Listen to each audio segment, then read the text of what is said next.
welcome, as Franziska said, welcome to the first lecture of our presidential meetings of RC11 of International Sociological Association.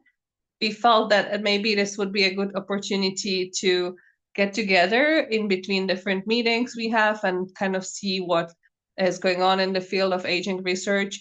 And this is a way to try it and see if that will leads to more engagement and growing even to the field of sociology of aging. Today we start with a first lecture delivered by Virpi Timonen, who was RC11 president from 2014 to 2018. As we said, it's from Yokohama to Toronto. That's also a funny way to measure the time, actually by places.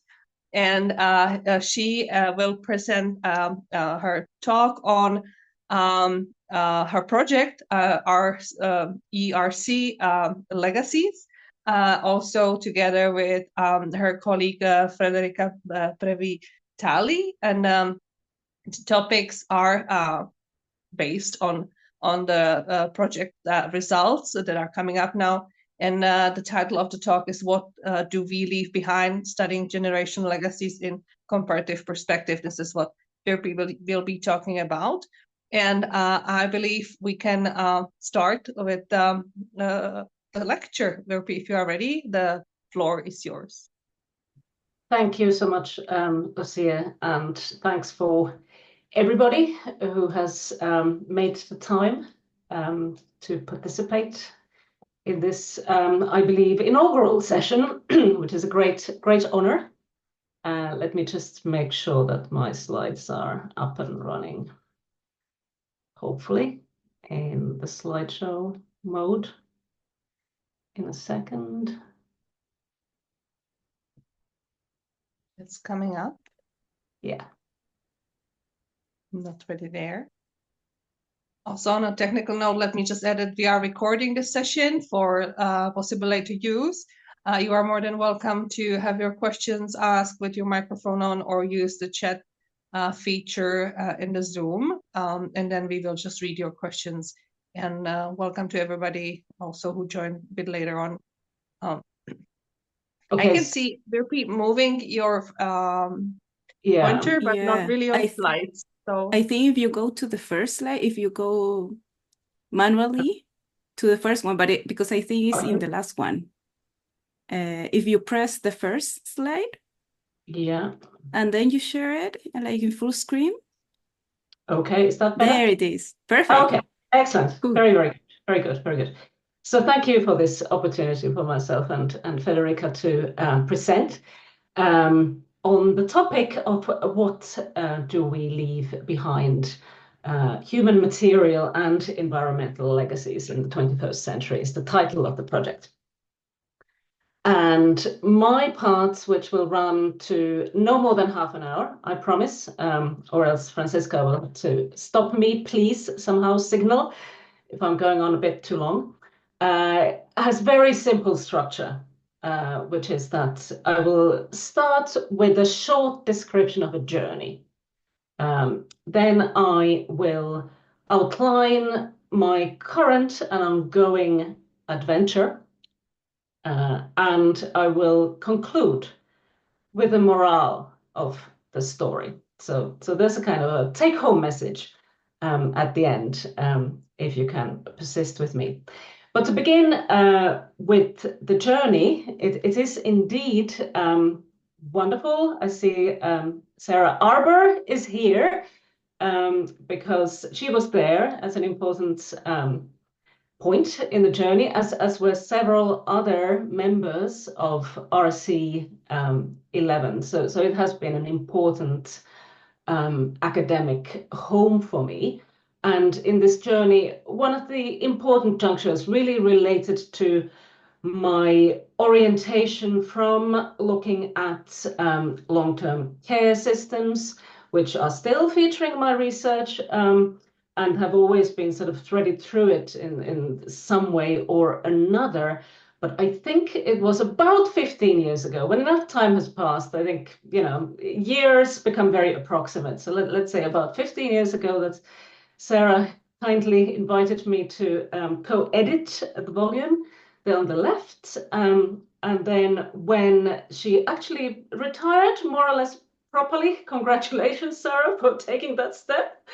I was then the sole editor of a subsequent volume on grandparenting, which represented a turn for me, because here we're obviously looking at older people as caregivers and as contributors. And indeed, these discussions and policy issues around grandparental engagement with the younger generations, grandparental caregiving, are very live to this date. Even just now, as China has announced increased retirement ages, conversation is bubbling up there about, well, what does that mean for the grandparental caregiving roles? And actually, very similar conversations are happening in Australia, where more recently I've had the really great opportunity to collaborate with another RC11 colleague. I'm not sure if Myra is here, but Myra Hamilton, who has been, and I think still is, active in RC11, has been leading on a project where we've looked at that combination of expectations to both engage in the labor market and implicit expectations to continue providing care, and what kind of intergenerational negotiations ensue from that. So that has been one important strand in my research, very much enabled by colleagues who are, many of whom are in this room. But just so that things don't get too simple, in studying all these practices, family practices that have been by and large, perhaps especially at times of crisis, such as the Great Recession in Ireland, being characterized by overwhelming solidarity, really, when it comes to intergenerational give and take. I have also been attuned to the fact that older adults are not simply, passive givers of intergenerational transfers and care to younger generations, but there are important processes that are initiated by older adults that deviate from the more traditional norms and expectations. So in the Irish context, we looked at older women who were, if you like, breaking the chain of expectations regarding international caregiving by both kind of drawing boundaries around the engagement in grandchild care, but also desisting from expectations of care on their own part. And then yet another, maybe the third stage in this kind of potted version of the journey is when Anne Martin Matthews, who is also here, kindly put me in touch with some Canadian colleagues who were interrogating the ways in which older adults who would be typically perceived and positioned in care systems as sort of disabled, incapable, and useless, were in fact capable of providing, really quite influential and important forms of peer support within care facilities.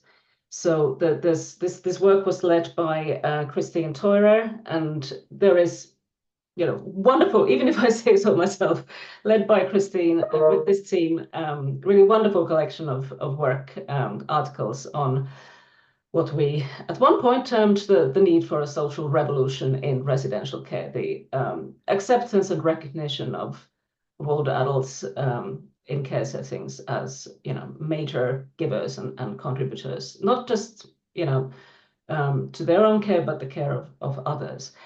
But by way of a little footnote, I'm also throwing in as the last part of this journey that was in many ways inspired and facilitated by RC11. The book there on the right, which also emphasizes the importance of avoiding overly simplistic framings and social constructions of all older adults as having to contribute and being perceived as useless if they're not actively and successfully aging all the time, because such expectations easily lead to expecting similar amounts of, for instance, self-care from older adults with very different levels of resources and different personal histories and different levels of baggage from their earlier life courses. So that's the journey part that I said would come first.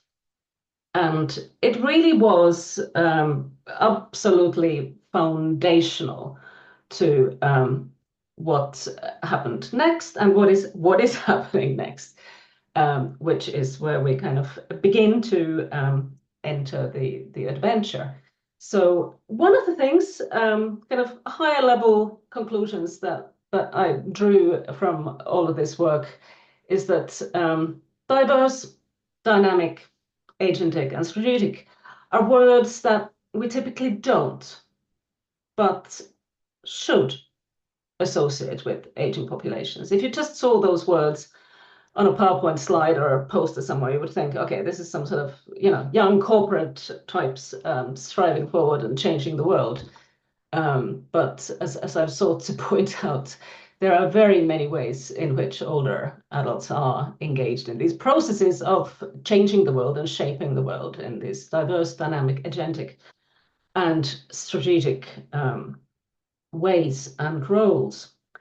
And then when I was about, perhaps again, time does plays tricks on you when you start to think back over increasingly long periods of personal and career history, but about 7 or 8 years ago, maybe, I sort of started thinking about, well, where do I go next? What do I do next? What do I take from what I've learned and from what is kind of happening in the world around me? So taking those key words of dynamic, intergenerational relationships, give and take between generations, both at sort of micro level and at the macro level.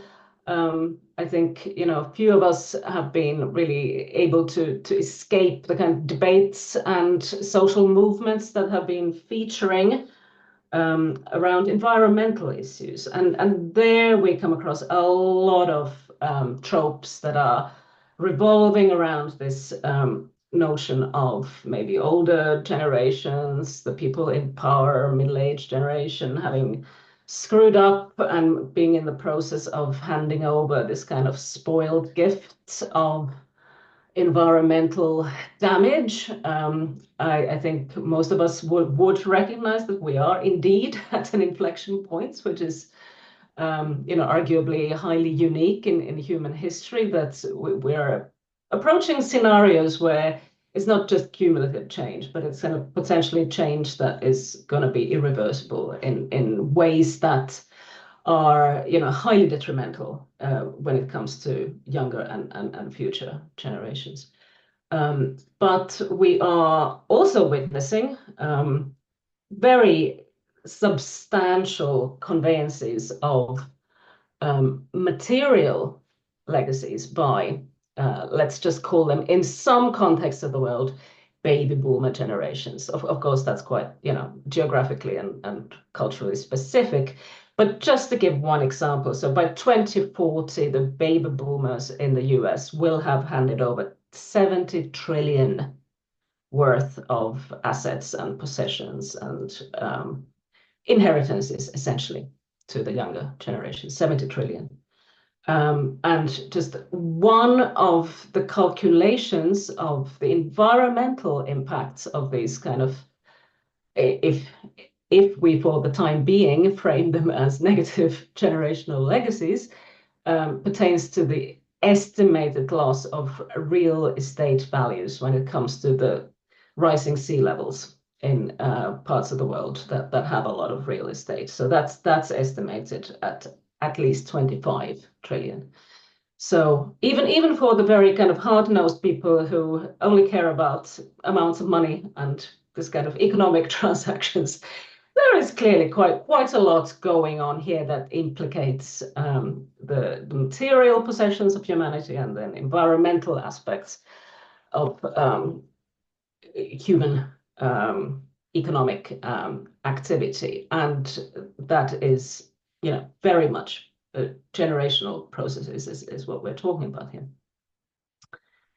So some of the familiar concepts, and here we come back to perhaps sort of slightly more well-trodden ground of aging research, some of the familiar concepts of relevance that would feature here when we talk about environmental attitudes and concerns and actions and inheritances, bequests and transfers between generations are solidarity, conflict, ambivalence, generativity, generational intelligence, and observing.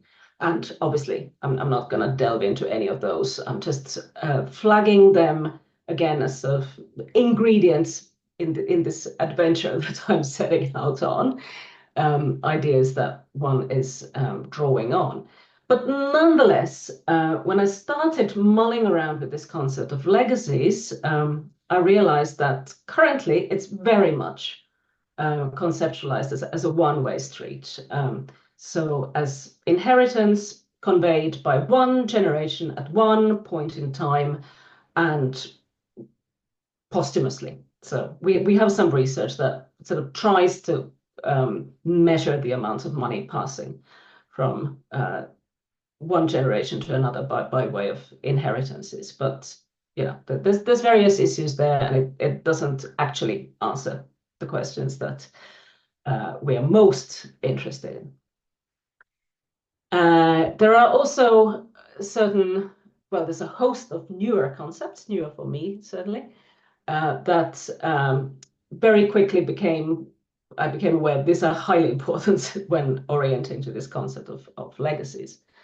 So just to mention some of them, again, without delving too deep into them, Anthropocene and the environmental crises that are caused and felt in an uneven manner, as I've hinted at, by humans and other species. Concern for the more than human, because when we start to talk about the environmental legacies, we can't really escape that notion, which includes humans, but also non-human entities and beings. And then our notions of time, of course, as people who are interested in long stretches of the human lifespan and in policies that are trying in some cases to be future-proofed, such as pensions, we're used to thinking about time. But here we are thrown into like yet greater timescales, and the question around, well, how do humans orient to these kind of timescales at a time when we are being constantly told that it's not just our time, but what we do now, the choices we make now will have very, very, very, very long-term implications way beyond the typical human timescales. So the upshot of this is that myself and my team are working, we have elaborated a theoretical framework around this concept of legacies, which we define as future-oriented actions and ideation concerning the material and socio-environmental effects that we leave behind and receive, with direct or implicit reference to our own and our generation's eventual demise. So you can see that there's a linking back to a bit like in the conventional way of thinking about legacies, to the moment of death, but also sort of bringing it forward if you like, because a lot of these processes are initiated and they're acted upon way before that moment. So to give the most simple example, there are inter vivos legacies, which are currently very poorly understood, but highly influential in shaping life courses and life chances in the younger generations through, for instance, large gifts that then enable house purchase. That's just one very, very simple example of what's meant here. And since we're talking about leaving things behind and receiving things, that you can see how that resonates with intergenerational relationships, and that word effects is actually, wonderfully diverse in its uses in the English language. It can be kind of used to refer to the results of an influence or to intentionality of actions, but it actually also functions as a word that quite simply refers to personal possessions and things that one leaves behind, so particularly after one's death.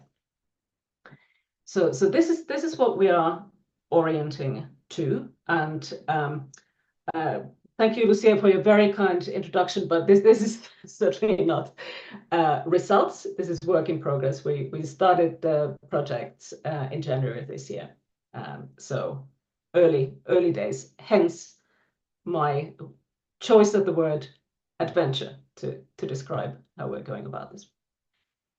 So yeah, there on the right, of course, you have what I've framed as the old-fashioned traditional view of legacy making, and there is actually much to kind of borrow from that to animate our inquiry, but to emphasize again, like we're approaching legacy making as a dynamic intergenerational process that people engage in while they're alive and while they're interacting with other generations, and of course there's a component of it that happens after a person's death as well, but that's not nearly all that is to it. And we are actually, in terms of the empirical work, which has just started about 3 weeks ago, the 4 postdocs who are working with me on this have gone out to the field, which I'll describe in a second. About 3 weeks ago. So we're starting out looking at environmental legacy making, because that's easier to access than material legacy making. I mean, there's obviously a lot of that kind of scenarios that pertain to material possessions happen behind closed doors. So we're starting out with environmental legacies, and thanks to the wonderful composition of people in the team, we're able to draw on things like, in Federica's case, psychology background, so on legacy motives, how they interlink with identity and with this idea of wishing to have impacts beyond one's own lifespan. And given that context that I've described around environmental legacies, we are also using these ideas around cognitive dissonance, which I think there's reason to believe that a lot of people are experiencing, looking at this environmental legacies scenario. So the dissonance between wishing to leave a good legacy and the current scenario, which is obviously not just painted, but evidenced as highly kind of damaging for future generations. So again, there's a store of concepts that we can draw on when it comes to allocation of intergenerational transfers, for instance. So altruism and need, reciprocity and exchange, and we believe it's the altruism and the need considerations that will probably come a bit more to the fore when we're looking at legacies in the empirical context. And while our empirical data collection pertains to the micro level of individuals, families, communities, legacies are also very much a societal issue, as is probably quite clear. So they are also a matter of justice, because just very briefly on the material legacies side, I think that there's a return to patrimonial capitalism, there are concentrations of wealth and economic polarization that interlink with, I mean, they're bigger than, but they very much interlink with inheritance and material bequests as a matter of distributive justice. And there's huge tensions at the moment between some recommendations by international organizations and intergovernmental groups that are, trying to improve progressive taxation of wealth and to block various loopholes for avoiding that taxation, and national policy making, which is driving in the opposite direction of like widening the scope for passing on material wealth between generations. And then on the environmental injustices side, of course, I mean, that's another big field. I won't go into that in much detail now, seeing that time is marching on. But there again, the intertwined trajectories of good material and negative environmental legacies is one of the patterns that is very much to the fore in these inquiries, because of course the population groups who tend to benefit from the good material legacies are also the ones who tend to leave the biggest negative material legacies, and vice versa. So the contexts in which this research is being carried on are Sweden, Italy, the US, and South Korea. And in each case, as I said, we're starting out with environmental legacies and using those as a kind of a gateway to also accessing people's experiences of giving and receiving material and environmental legacies. And while in a lot of cases, the giving and receiving are kind of very hard to separate, because we realized quite early on that despite my background in aging research, one is still quite vulnerable to all these tropes about older people are the givers and the younger people are the receivers. No, it's not going to be quite that simple at all. But you know, to some extent, these are kind of heuristic devices that you use to open up the inquiry. Another way of doing that has been, and is actually at the moment, looking at these kind of settings and activities and positionalities where legacy making is happening.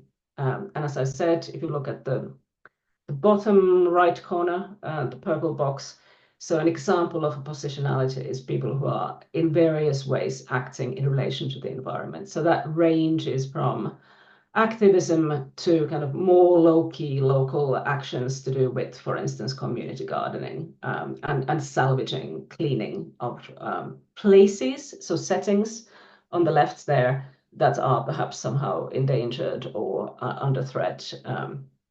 And certainly our colleague in the US is coming across a lot of this type of activism and activity, which gives us a very nice doorway of approaching these processes. And clearly there's way more there that even we, you know, being fortunate enough to work with a great team and with, you know, reasonably good levels of funding can ever accomplish. So if any of this kind of captures your imagination, please be in contact, and I'm sure we can initiate legacies related research in other places as well. But just to conclude, yeah, I can't conclude with conclusions from the research because we don't have those yet. I mean, we worked up a couple of highly theoretical papers that are serving as a kind of theoretical framework for now, and the empirical data collection, which mainly relies on constructivist grounded theory, is proceeding apace. But all that really I can leave with you at the moment is this kind of statement that while we are conducting this inquiry, approaching, as I said, individuals, families, the micro level processes and activities and orientations to the legacies that people are leaving behind and receiving. So that's, roughly speaking, the left-hand side of this simple figure. So there you have the processes of giving and receiving, which, you know, can be construed very differently by different parties to that. So, for instance, you know, magnificent material legacy could be seen as, you know, quite sort of embarrassing and environmentally harmful, whereas there are also this kind of societal, fairly, I think, incontrovertible, observable and measurable consequences to all of this. by way of patterns of inequality and environmental degradation. So it's actually like a fascinating intersection between constructivism and then what is actually going on in the world. What are some of the processes that as sociologists, not just of aging, but sociologists of any kind, I think we are highly animated by. So just to leave you with this idea of legacies as matters of both, personal lives, personal activity, but also distributional, recognitional, restitutive justice, and as potentially in some ways the linchpin to the material and socio-environmental inequalities that, if we understand them better, have potential to inform visions for integrated, more sustainable policymaking. And finally, the take-home message.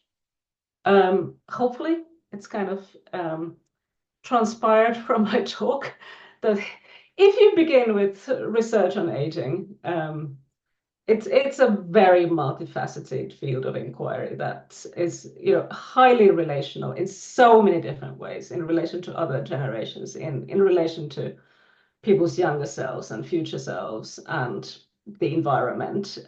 So really, if you start with research on aging, there are no limits to where you can go next. This scene actually is from my holiday earlier this year in northern Finland, and I was thinking, okay, it's actually kind of funny that it's supposed to be, and it is for me as well, like kind of inspiring vista, but at the same time, for a Finn, it's a bit embarrassing to admit that the vista is actually of Sweden. So this river runs between Finland and Sweden, is bang on the border. So, the beautiful vista you're looking at is Sweden, which is actually where Malin Beckman there on the right is, as we speak, in Gothenburg, doing this research. Next, you'll hear from Federica Previtali, who is in Italy. Then we have Unsil Shen, who is in Seoul, and Friedemann Yinoiman, who is in San Jose, in Silicon Valley in California, carrying out this investigation. And of course, I had to acknowledge the funding for the project as well. Sorry, I probably kept going a bit longer than I should have, but thanks for listening. Thank you very much. I think it's a reflection of how passionate you are about the project and the topic, which is really fascinating. And I, of course, really like the call that from researching aging, you can go anywhere. And that's also an important message. And I was just sharing today also with my students that everything that is related to humans will be or is or was affected by aging in any sense. So thank you very much once again, and apologies that I advertised the results, but for me, this also was like introduction to very new topics. So I've already learned a lot about new stuff, despite not being the proper, so to speak, results. But for me, that was very refreshing. And I would like now to give the floor to Federica for the next part of the speech. Yes. Hi, everyone. I'm Federica, and now let me share also a couple of slides.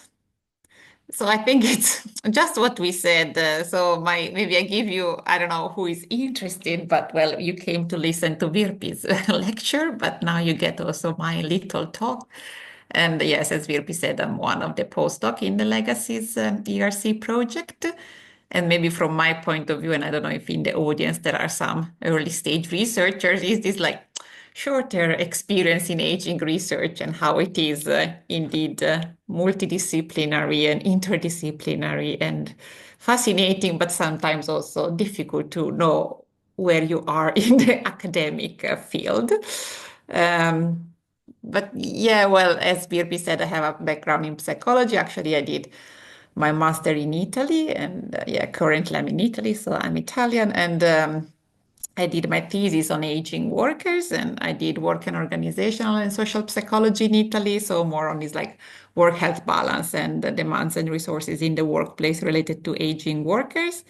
Then I was, I think, lucky to get a position in this innovative training network funded by Marie Curie Action that was called Euroageism. So I moved to Finland in Tampere University, where I did my PhD, and my PhD was in social psychology, and I graduated last year. And in my PhD, I studied, I also moved from a very quantitative background to a very rather maybe for some difficult even to understand qualitative study using conversation analysis and so forth. But my PhD was about dynamics of age and ageism in strategic workplace encounters, or that's the title of the thesis. And just now when Virpi was talking, I was like, I have two of the adjectives, dynamics and strategic in my PhD thesis. So maybe that's also a reason why we are now working together.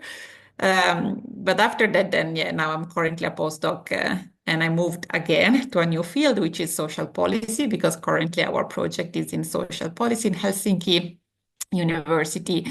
And I am currently in Torino or Turin in Italy. So I started the field work for the project 3 weeks ago at the beginning of September. And I would say that now in this big project, which I'm very excited about, because also it's the first time that I engage with also this type of comparative research. So with like 4 countries, I am trying to bring in what I know and what I studied, and but also be very open to new concepts, because as Virpi said, we have other colleagues that come with a different theoretical background and methodological background. But I will talk briefly about my PhD, if any of you is interested, or any of you is interested in this similar topic. In my PhD, I mostly studied ageism in the workforce or in the workplace. And how I approached the aging is that I started mostly maybe looking at age. So I always say that I haven't studied really aging as a process, but I started mostly studying age as a category and the meanings related to age. So age as a social category, but not from more like maybe a quantitative and statistical point of view, so that when age is used as a background category to divide people into groups, but more from like a constructionist and discursive point of view, so how age is done in our social interaction and what kind of meanings are attached to it, but also what we use age in our everyday interaction, how it is used and to do what. And in that sense also then ageism, I have looked at it as a collaborative social action or social accomplishment, so not really just like stereotypes that we have because we are born in a society that have certain type of social notions related to younger age and older age, but also something that we do in our everyday interaction. So we are kind of collaboratively doing and reproducing. So we are all engaged in that sense. And these concepts relate to this idea of everyday ageism that comes from Hathaway. And so this idea that this is a cumulative practice that we all do and we reproduce every day. And as I said before, in my doctoral research, I use this like approach inspired from like ethnomethodology and like conversation analysis and discursive studies. So instead of like doing interviews or like survey, I use they are so-called naturally occurring data. So what people are already doing. So it comes from this maybe Garfinkel idea that we look at things in the wild. So what are already people doing and understand what kind of social actions people are performing and how they make sense of them in their everyday life. And in that kind of realm, I started looking at age. And I would say that maybe in the big field of aging, research is closer to what can be called discursive gerontology. So how discourses create certain idea of aging and age, but also how we create them. And this idea that, as Virpi said, also micro and macro, how can these be linked through discursive strategies and rhetorics? And so my data, as I said, it was ageism in the workplace. So my data were video recordings of job interviews and performance appraisal interviews, so like real encounters in real workplaces in Italy. And therein I looked at how people talk about age. Do they talk about age? How do they refer to age? What kind of notions they draw from? What kind of stereotypes are enacted and why? And maybe the biggest difference is that when you use this type of data, you can see how people do age, but also to do what kind of actions they are accomplishing in their interaction. And yeah, but mostly maybe the main results is that, yes, there is ageism in these practices, which is not maybe a novelty, unfortunately, but also this idea that it comes from both sides. So usually maybe we think of ageism as something that is perpetrated by the employer or by the recruiters on older workers or like younger workers. But then actually in this interaction, both sides use ageist stereotypes and they use them to build a favorable impression. So we can acknowledge that there are these like ageist stereotypes out there that we can draw from to build a favorable impression in the need.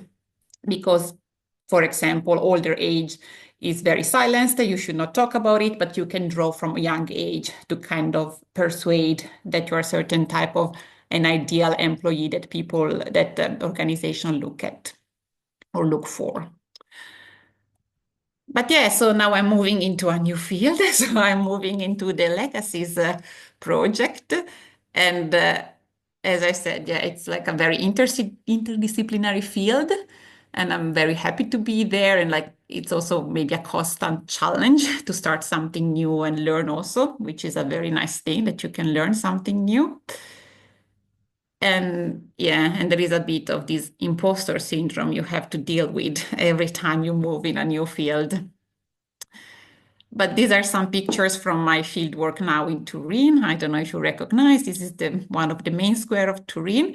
And as Virpi said, we started from this idea of like how people are relating to their environmental legacies. So with some colleagues, we are also trying to understand, for example, what kind of like green areas are in the cities and my interest is also to see how different generations approach this green area. Are there places of intergenerational contact? Because for sure, one thing I notice in Italy is that it's a very age segregated society. So people do not really have many contacts between different age groups. So this idea of like what is a sustainable city, an age-friendly city, there is a lot of talk about that, but how this relates, for example, to environmental legacies is I'm mostly sharing ideas I have now during my fieldwork. And this relates to this also. These are more like open questions now that I'm like going through while I do the fieldwork here and the interviews. I think mostly maybe most of us are aware that, as Virpi said, there are quite some ageist discourses around climate change and age groups in the media, maybe especially. And this relates maybe more to my background of like how discourses construct meanings and identities, for example. But then I also, because our, for example, colleagues are more from anthropology or sociology, or like that relates to this idea of like more than human, which in sociology is getting more space, and like in this new materialism, more and more I'm like asking what's the role of aging in this, what's the role of the old sociology groups like age groups and class and education. What are the role of these like main category in this like new sociology that try to explore this relationality? Does it still have a role? And if yes, how can we integrate this type of knowledges? And then also relate to this like intergenerational relation. One thing I've been asking lately that I started to see in my interview is related to this like childless society. So more and more adults are without children. And we know that, for example, in Italy, families are the main place where you get to have this intergenerational contact. But when you grow up without this type of intergenerational contact, because you grow up with no children and no grandchildren, does it influence your intergenerational solidarity also on a larger scale when we think about these future-oriented legacies in action? But these are open questions. Maybe some of you are interested or wants to discuss more. And yeah, thank you for listening. Thank you very much for your talk as well. As myself, my PhD was on ageism, so I'm so happy that the interest goes on, and also thank you for highlighting the role of this Marie Curie programs like ITN and others that really can provide an opportunity for young researchers to spread not only geographically and getting new experiences, but as you were describing, also change fields and paradigms, and that's the real challenge in there. So thank you very much. Thank you for being today with us. Now I open the floor if there are any questions to either Virpi or Federica or general comments. We are happy to take them. Please either raise your hand or just take the mic or write your question in the chat, and Franziska can bring the chat questions to us, and also many greetings to people who are greeting us in the chat, and that's great to have you here as well with us. Before there are, yes, go ahead. Oh no, Can I I think ask you a Sarah question? has a question. Yeah. Yeah.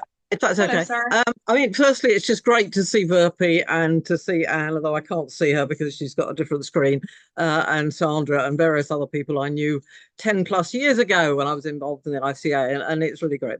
But Virpi, I was really, really pleased to hear what you were talking about, and I think legacies are terribly important, and I spend probably 90% of my time doing legacies of various kinds as an older person.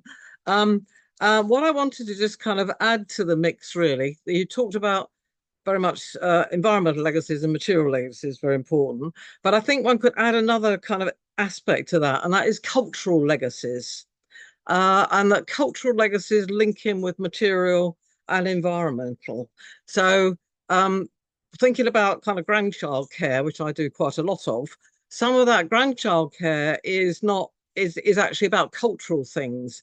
I want to show my grandchildren, different aspects of the world. Today I booked my granddaughter to go to Warhorse, which is the play theatre production, so I enjoy taking them to kind of cultural things, to museums, to all those sorts of things.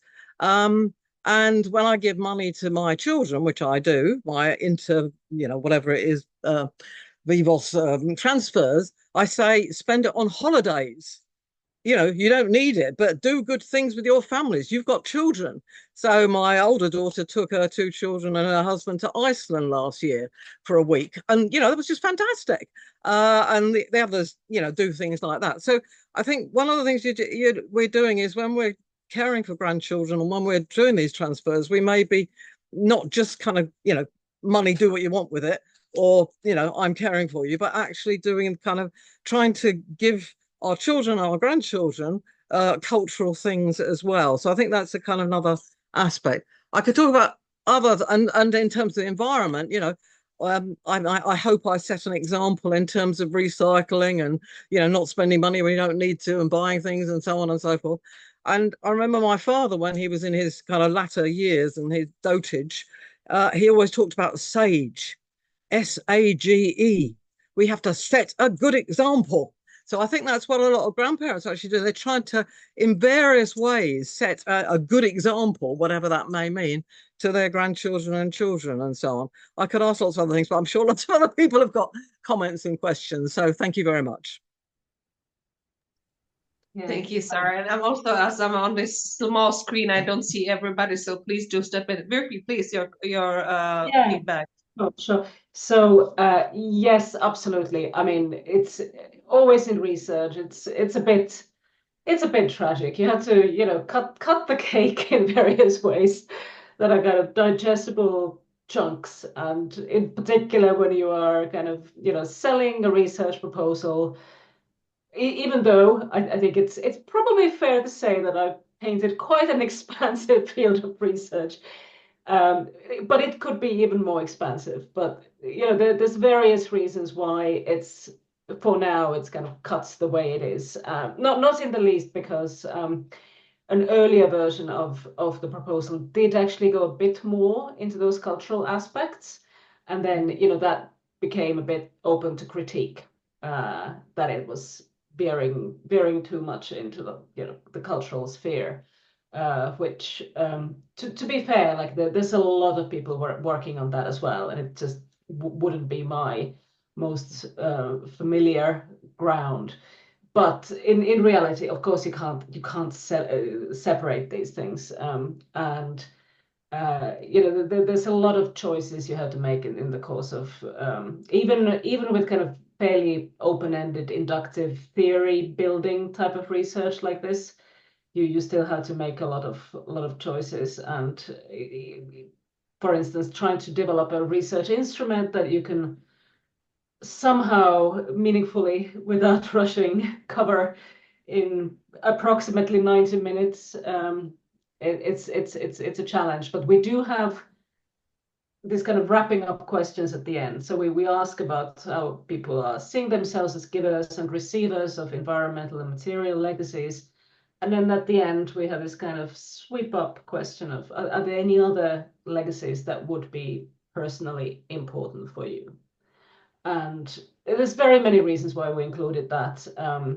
But one of them was, of course, the consideration that not everybody has very considerable material legacies. I mean, I was painting a picture of an increasingly unequal world. And the last thing you want to do is to interrogate a person who has very little by way of material possessions, or who anticipates receiving very little by way of material goods. So that's one of the functions that question serves. And I mean, we're going to engage in theoretical sampling. So if there are kind of very major, as there probably will be, very major cultural elements, I mean, that they will feature absolutely in the data. And because the contexts are, I mean, the four contexts are, they have a lot in common. Like for people who are not from the global north, of course, I think you can see particularly clearly that, come on, these are all rich world contexts, OECD countries, they're all implicated in, global trade-based economics. They're all low fertility contexts, but there's still a lot of cultural variability between them, and that's one of the things we hope to be able to, tap into. I could go on, but maybe just give space for another question if there is one, or maybe especially for Federica, if anybody wants to, found it relatable, the whole postdoc existence. If until some questions pops up. You mentioned it a little bit that you are actually, going also partly in terms of policy relevance. Is there something you have in mind when you are working now on these theoretical models and coming up with the empirical data, that what should be the next policy goal for in these two fields of material and environmental legacy? I think it's way too early to say at the moment. So at the moment we're playing around with like wonderful theoretical stuff. So paper we're writing at the moment is called the legacy maker scenario, and there we're kind of asking what would people bequeath to what kind of a world would we wish to, like what kind of considerations would come to the fore if we were in charge of not just our own personal legacies, but the world as a legacy for future generations. So there, the considerations around justice as recognition and restitutive justice would come to the fore. We would need to kind of base policy making on much longer time scales as well. So the whole idea of, okay, pension should be sustainable for the next generation, that kind of pales into insignificance when you're thinking about, well, for everybody, for both the well-off and the less well-off, members of your family, if you were the sort of global policymaker extraordinaire who wants to leave a legacy, the needs of both the worse off, the ones who are taking the heaviest hit from the negative environmental legacies, but also those who are maybe safe at the moment, but whose coastal properties value will be wiped out completely. What kind of considerations would come forward in this kind of hypothetical exercise of drawing up your will? So that's obviously highly theoretical exercise, but one example where in more concrete terms, maybe some kind of more policy-oriented work could be done is in the realm of inheritance taxation, because as I said, there is quite a strong trend. Even in surprising places like Sweden abolished inheritance taxes about 10, 15 years ago. The South Korean government is currently debating cutting inheritance taxes quite considerably.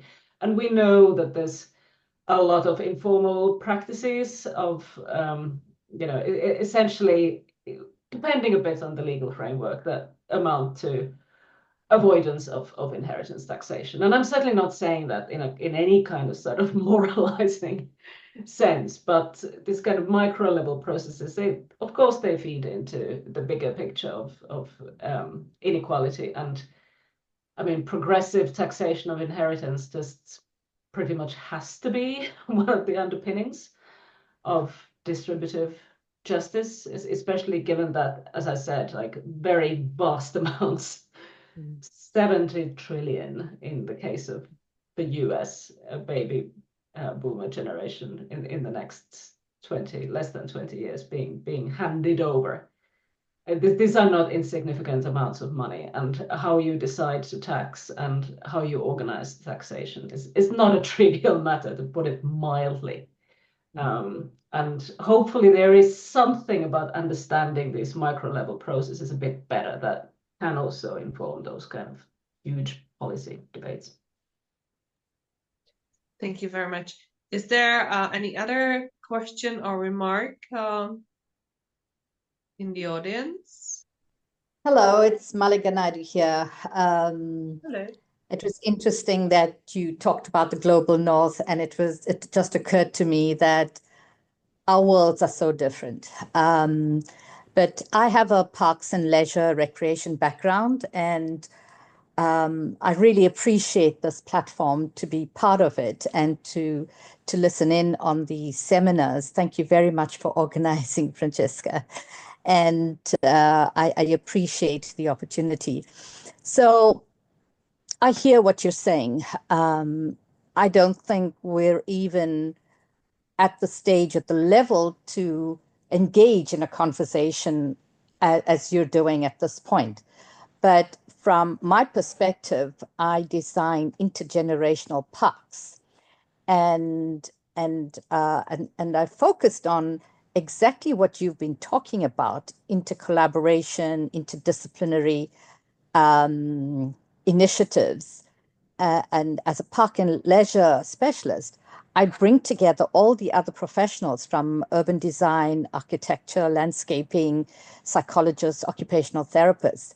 And quite coincidentally, about 2 months ago, I support an orphanage where there are about 32 children under 18, and they have a huge property, but very little amenities for children to be stimulated in any way outside of school.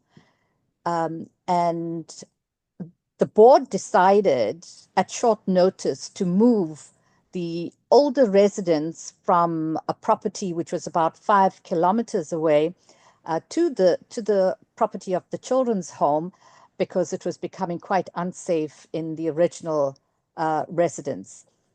And I saw this as an opportunity to bring the two groups together.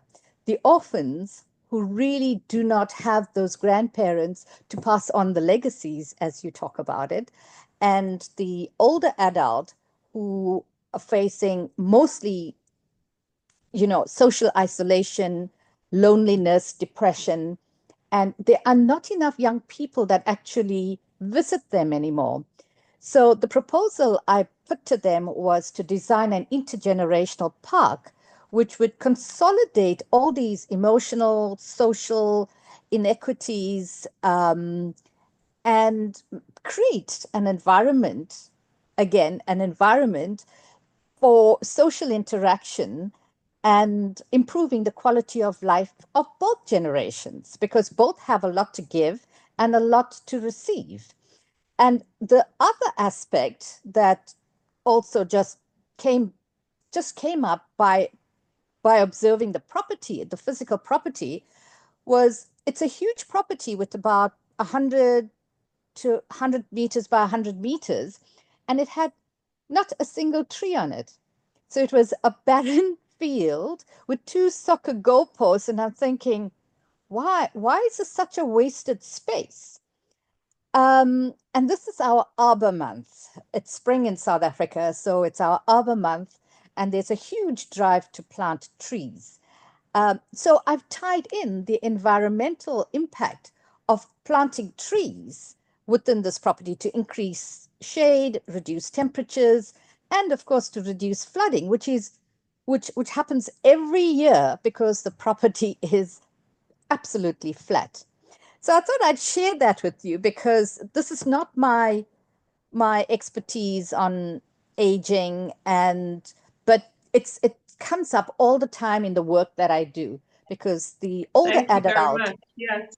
This is very nice also example how not only the fields, but also our roles as a social scientist on one side, but being able to do something in the real life of other people. So again, Yes, aging thank you. allows you all of that. Thank you very much also for this work. Unless there's some other pressing need for comment or question, we will close today's lecture.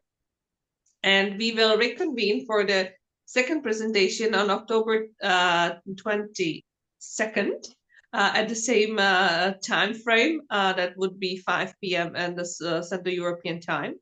And in the meantime, please do engage with our speakers. You have their names in the presentations or invitations you got from RC11. And if you are not still a member, please become so. And I'll see you soon on 22 October. Have a good rest of the day. Yeah, thank you. Well done, Lucy. Well done, Francisca. This is Sandra. I'm waving even though you can't see me. Bye.